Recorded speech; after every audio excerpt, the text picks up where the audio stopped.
siya ng konti.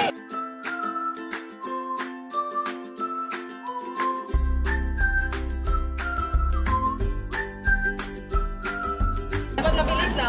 Opo, para din yung mga nayakinin.